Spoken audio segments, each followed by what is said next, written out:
Before these stories begin, you might want to hit that subscribe button, because after this, sleeping won't be so easy. Some stories aren't just made up. They follow you. Different homes, different people, but the same woman, white dress, long black hair. And when she shows up, things never end the same. Growing up, I saw things. My mom pushed it off as it was just imaginary friends, like all parents do. But after a while, she started realizing it wasn't that. I had turned 9 and I had an agonizing fear of things following me and seeing things everywhere. My mother started taking me to church, but sadly that didn't help. After a while, I stopped talking to her about it. I just didn't want to bother her about it. I grew in agony as these things kept bugging me. Fast forward 4 years later, when one day a new one appeared. A lady with long black hair, dressed in white, skinny as all get out.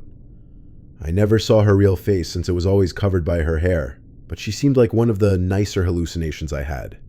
The lady just sort of followed me in the waking and dream worlds. In my dreams I'd forget what we'd do, but I knew she was there.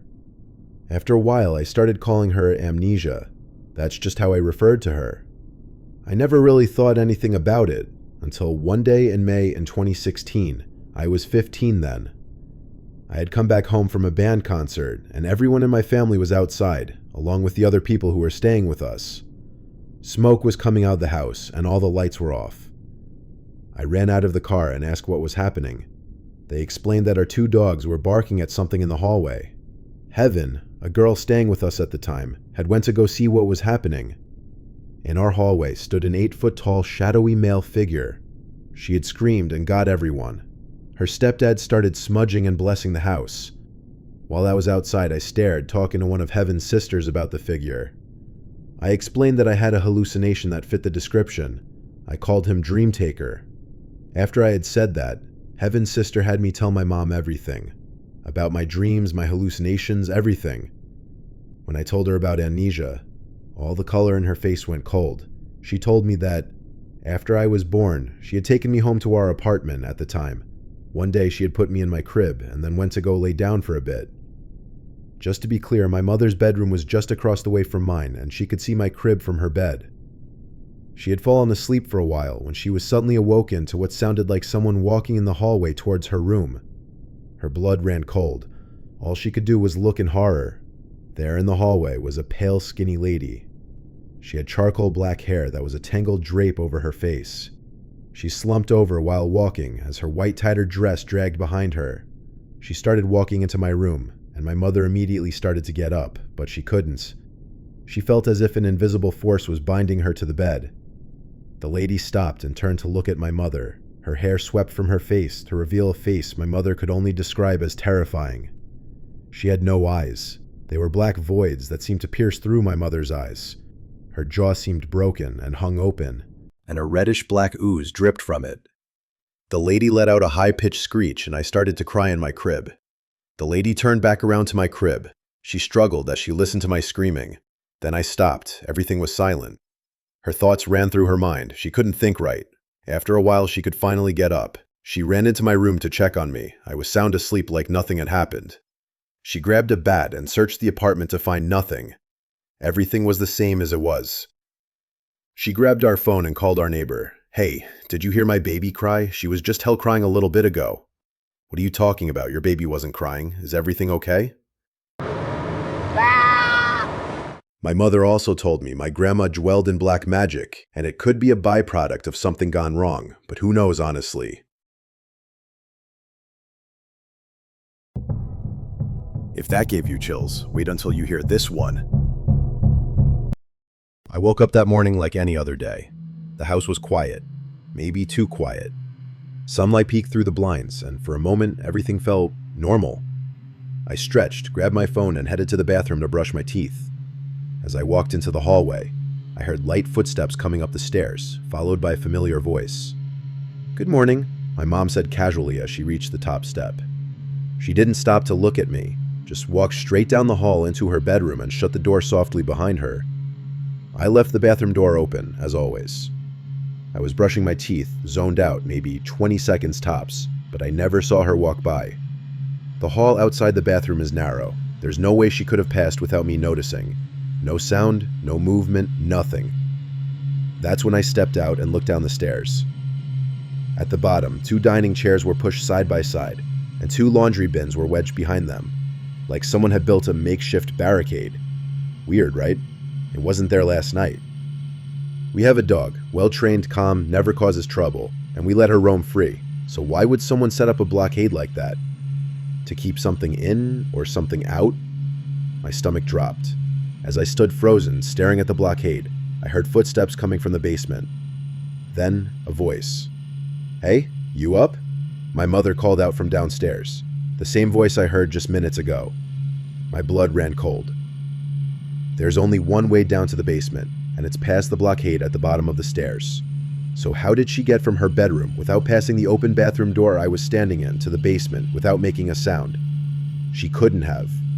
Not unless... That wasn't my mom who said good morning. Right now, I'm hiding in my room. I can hear her something walking slowly upstairs again. I hear my name being whispered from 2 different directions. One voice is downstairs. The other one just came from the hallway. I thought that would be the last time something like that happened. But weird things don't just stop, they follow you. Different house, different day, different person, same feeling. This next story, someone else experienced almost the exact same thing. But what they saw in their hallway didn't just disappear. I was pretty young at the time. Young enough to still believe in ghosts, spirits, and all the things adults usually laugh off. But after this, I wasn't just a believer, I was terrified. We were traveling as a family, just trying to find a place to rest for a while when we came across this hotel. It didn't look like a normal one. It had this old-timey feel, like something from the 1940s that hadn't changed since. The wallpaper was faded, the lights were warm but too dim, and the air felt like it had been trapped inside for decades. We all noticed how strange it looked, but no one said anything. We just chalked it up to being tired and needing sleep. The first couple of days were fine, nothing really out of the ordinary, but by the 3rd night, I started hearing something, soft humming. It always came from the bathroom. It didn't sound like the pipes or the ventilation. No, it sounded like a little girl humming to herself, the kind of tune that gets stuck in your head, but you don't remember ever learning it. At first, I thought it was my imagination. I mean, old hotels make weird noises, right? But the humming got clearer, more intentional. I started avoiding the bathroom, holding it in for as long as I could, dashing in and out with the lights on full blast. Then one night, I overheard my sister whispering to my mom, saying she felt like someone else was in the room with us. Not just in the hotel, but in our room. My stomach dropped. I had been trying so hard to ignore that same exact feeling, but hearing her say it made it real. Suddenly, all the nights I'd slept in the middle of the bed didn't feel safe anymore, because I was starting to believe it wasn't just me, my mom, and my sister in that bed. There were other things too. The laundry room. Every time I stepped foot in there, the air would change, get colder, heavier. It felt like someone was watching from the corner, but every time I turned, there was nothing, just shadows. Eventually, we all silently agreed on one thing. Whatever presence was there, it was a little girl. My mom felt it, my sister did too. We never talked about it outright, and we never complained to the hotel staff. Maybe we were afraid of sounding crazy. Maybe deep down, we thought talking about it would make it worse. But I still remember what I imagined she looked like. A girl around my age, maybe younger. She had the look of Alice in Wonderland, but twisted. Her hair was long, black, and uneven, like she'd drawn on the ends with a Sharpie. Her dress looked soaked and clung to her like she had just stepped out of a lake, not a shower.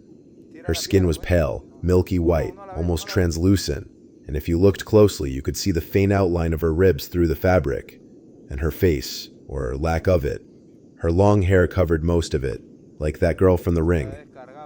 I never saw her clearly, just a blur of a mouth that never moved and humming that never stopped. It's been years, but the memory never left.